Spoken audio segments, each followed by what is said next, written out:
আসসালামু আলাইকুম। সবাই কেমন আছেন? আশা করি সবাই ভালো আছেন। তো আজকে আমি রান্না করব আলু বেগুন দিয়ে মুরগির চামড়া। তার জন্য ১ম এ আমি আম বেগুনটা আর আলুটা ভালো করে ভাইজা নিব। ভাইজা নিলে ভালো হয়। হালকা করে একটু ভাইজা নিলাম।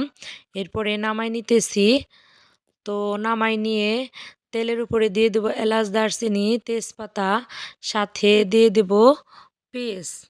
পেঁয়াজটা দিয়ে আমি ভালো করে ভাইজা নিব। তো পেঁয়াজটা অনেকক্ষণ ভাজার পরে বাদামি কালার হয়ে গেছে। এখন আদা বাটা দিয়ে দিতেছি। আদা বাটা দিয়েও অনেকক্ষণ ভাইজা নিছি। এরপরে আমি দিয়ে দেব হলুদ মরিচের ফাঁকি। ফাঁকিটা দিয়েও আমি ভালো করে একটু নাইড়া-চাড়া নিব।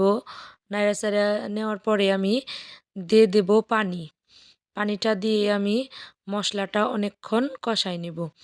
তো আমার মশলাটা অনেকক্ষণ কষায় নেওয়া শেষ। এখন আমি মুরগির চামড়াটা দিয়ে দিতেছি।